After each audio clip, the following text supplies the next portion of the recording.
Kali ini saya akan coba mengulas sebuah film yang diangkat dari kisah nyata.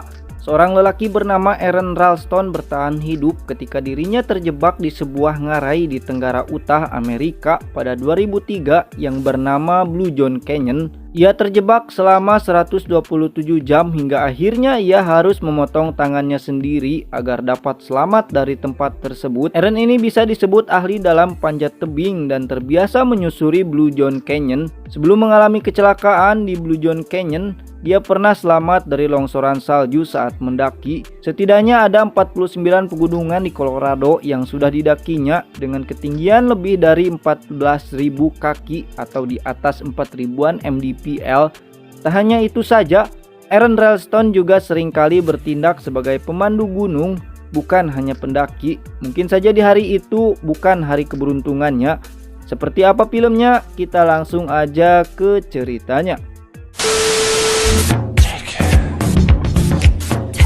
Seorang lelaki bernama Aron Ralston sedang menyiapkan beberapa perbekalan dan peralatan yang sepertinya sering digunakan orang-orang untuk aktivitas panjat tebing. Tetapi Aron tidak menemukan pisau serbaguna yang dia taruh di atas lemari karena tidak terjangkau. Aron mengira barang itu mungkin sudah hilang. Kemudian Aron berangkat seorang diri menggunakan mobilnya. Keluar dari hiruk-pikuk perkotaan menuju ke sebuah ngarai bernama Blue John Canyon. Aron berniat menghabiskan weekendnya dengan menikmati suasana alam dengan bersepeda dan sedikit aktivitas panjat tebing. Sembari mengendari mobil, terlihat sesekali Aron merekam kegiatannya selama perjalanan. Karena hari masih gelap, Aron memutuskan untuk beristirahat di dalam mobilnya.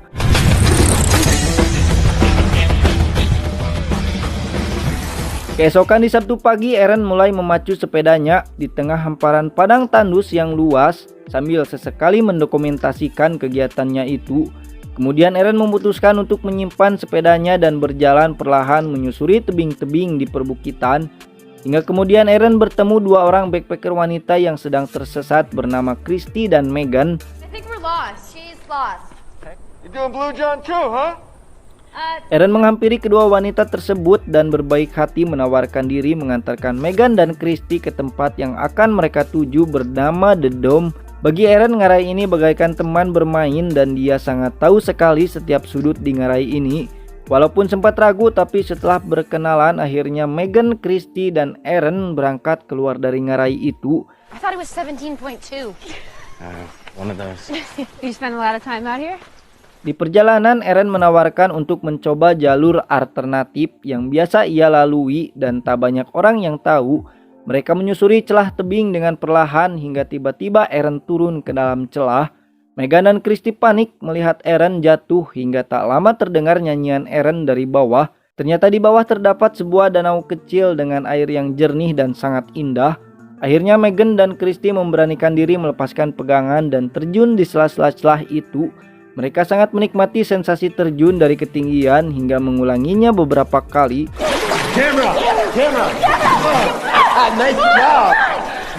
Cukup menikmati kesagaran danau tersebut, Aron kembali menuntun mereka pulang. Hingga akhirnya mereka harus berpisah di sebuah persimpangan. Sebelum berpisah, Megan mengajak Aron untuk datang ke sebuah pesta yang mereka adakan. Kemudian Megan dan Christy kembali pulang sementara Aron melanjutkan petualangannya. Hari itu Aron melewati ngarai ekstrim. Dia berjalan masuk ke dalam celah tebing dan sial baginya, ketika Aron akan turun ia malah terjatuh dan mencoba mengambil pegangan ke batu yang besar di atasnya. Aron jatuh diikuti oleh batu besar itu sehingga menghimpit sebagian tangan kanannya, dan inilah awal perjuangan Aron Ralston bertahan hidup.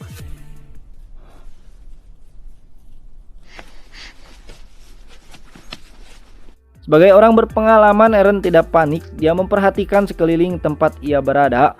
Seolah tak percaya saat ini dia terjebak di sebuah ngarai sempit yang hanya dipenuhi dengan bebatuan dan berada di tengah padang tandus yang sangat luas, di mana tak ada seorang pun yang akan mengetahui keberadaannya karena ketika berangkat, Aron tidak memberitahu siapapun kemana dia akan pergi. Aron mencoba menarik tangannya sekuat tenaga berkali-kali. Dia mencoba tapi tidak berdampak apa-apa. Kemudian sekuat tenaga dia mencoba mengangkat batu yang menjepit tangannya. Tapi batu itu terlalu besar untuk dapat diangkat. Aron coba mendorong tetapi tetap saja batu itu tidak bergerak sedikit pun. Please. This is insane! Eren mencoba menenangkan dirinya dan berteriak sekuat-kuatnya memanggil Christy dan Megan yang mungkin masih tak jauh dari sana. Christy! Kemudian Eren mengeluarkan semua peralatan yang ada di dalam tasnya, berharap menemukan sebuah benda yang dapat menyelamatkan dirinya. Eren memang tidak membawa satupun alat komunikasi karena dia tidak ingin ada yang mengganggu.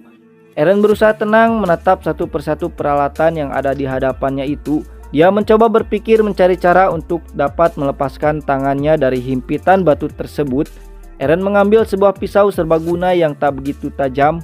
Pelan-pelan sembari berusaha untuk tetap tenang, dia mencoba mengikis sedikit demi sedikit bagian batu dan sesekali melihat ke arah jam tangan miliknya. Tapi batu itu terlalu keras, akan membutuhkan waktu yang sangat lama. Ditambah lagi dia hanya memiliki persediaan makan dan minuman sangat sedikit, sehingga dia harus bisa keluar dengan cepat atau mengatur jatah makan dan minumnya agar dapat bertahan selama mungkin. Eren terus mengikis sedikit demi sedikit batu hingga jari-jarinya tak kuat lagi, sampai pisau terlempar jatuh di tempat yang cukup sulit dia jangkau dengan menggunakan ranting kayu yang dijepitkan di kakinya.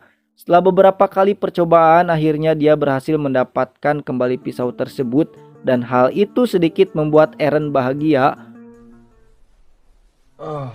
Malam pun tiba, Eren terus mengikis sembari meminum perbekalan air yang dibawanya. Sejenak terbayang kenangan masa dulu ketika dia menaiki batu yang besar. Kemudian Eren melemparkan tali dinamis yang digunakan untuk panjat tebing. Ia berharap tali itu bisa ngait di bebatuan. Setelah beberapa kali mencoba, akhirnya berhasil. Eren menggunakan tali itu untuk menahan tubuhnya agar bisa tidur. Di siang hari pun dia terus mencoba mengikis batu menggunakan pisau. Eren terus berusaha meskipun peluangnya sedikit. Saat sinar matahari mulai menembus celah ngarai, di saat itulah dia merasakan kehangatan sampai tanpa sadar Eren terbayang kenangan sosok ayah yang sering membawa Eren menikmati keindahan ngarai Blue John Canyon. Kemudian Eren membuat sebuah rekaman yang mendokumentasikan dirinya yang sedang terjebak di celah batu Blue John Canyon. Selama rekaman itu Eren berpesan bagi siapa saja yang menemukannya. Ketika ia tak selamat, dia meminta agar rekaman tersebut diberikan pada orang tuanya. Sudah 24 jam Eren terjebak. Ia juga menjelaskan sedikit kronologi yang menimpanya dan memperkenalkan dirinya serta kedua orang tua. Lalu menjelaskan kondisi tangannya yang saat ini sedang terjepit. Tiba-tiba ada pasir yang jatuh dari atas. Eren sangat berharap ada seseorang di atas sana. Dengan sisa-sisa tenaga yang dia miliki, Eren mencoba berteriak sekencang-kencangnya untuk meminta pertolongan. Tapi ternyata itu hanyalah pasir yang terbawa oleh angin atau hewan yang melewati di atas sana. Eren memutar kembali rekaman tadi. Ia melihat dirinya panik. Di situ dia mencoba untuk tetap sadar.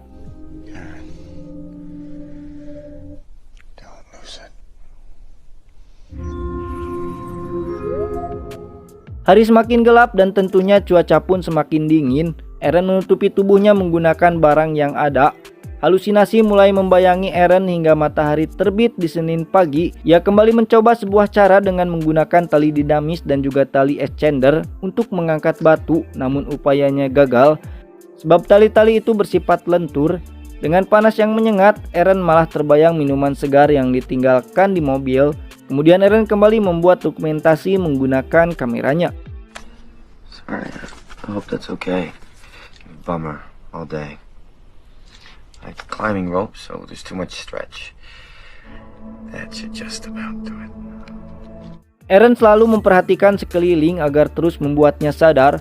Di hari itu dia memiliki ide yang mungkin satu-satunya cara agar bisa selamat dengan memotong tangan, dan dia pun mencoba melakukannya. Namun sayang pisau yang dia bawa sangat kecil dan tumpul. Di tengah persediaan air yang mulai habis, malah jatuh. Sampai tersisa sedikit saja. Kini bayang-bayang kenangan mulai sering datang. Namun Eren dikagetkan dengan suara petir. Hujan turun dengan deras dan Eren harus menghadapi air hujan yang semakin lama membanjiri celah tersebut dan hampir menenggelamkannya. Kemudian dia berusaha menyelamatkan diri dengan sekuat tenaga mencoba melepaskan lengannya dari batu besar itu. Tadi sangka tangan Eren berhasil terlepas, kemudian dia segera keluar dari sana. Berlari mendekati mobil lalu keluar dari tempat tersebut. Dia melaju mobilnya menuju rumah seorang wanita yang tak lain adalah kekasihnya yang sudah lama tidak bertemu. di mana dulu mereka bertengkar hebat sehingga sejak saat itu mereka tak pernah bertemu lagi. Tapi ternyata itu hanyalah sebuah mimpi dan Eren masih terjepit di ngarai tersebut. Pagi harinya untuk menghibur diri, Eren bercosplay seperti reporter dan juga bintang tamu.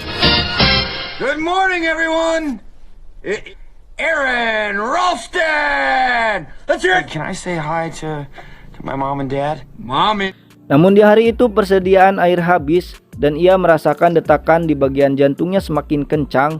Eren memberanikan diri menusuk tangannya, saking haus apalagi lapar, ia meminum si merahnya sendiri. Dan di keesokan harinya tepat di hari Rabu, hari kelima Eren yang sudah kehabisan air, terpaksa meminum air kencing yang telah dia simpan sebelumnya. Di hari tersebut ia mengukir hari dan tanggal kematian. Eren sudah membayangkan kematiannya pada hari itu.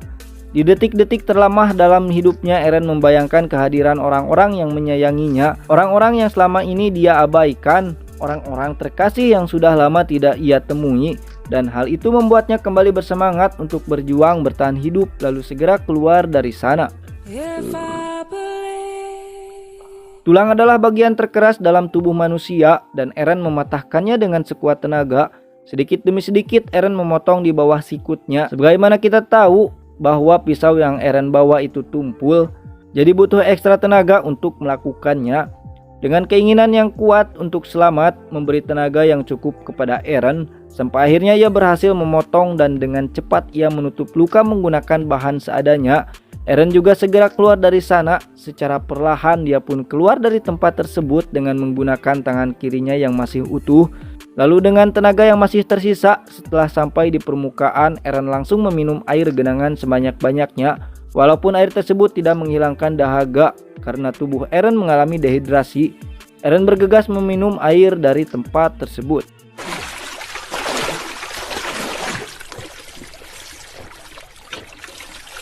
Ia pun kembali berjalan untuk keluar dari ngarai. Sampai akhirnya Eren melihat sebuah keluarga yang sedang berjalan. Eren langsung memanggil dan berteriak meminta pertolongan. Secara spontan mereka pun mendengar teriakan Eren dan langsung berlari menghampirinya.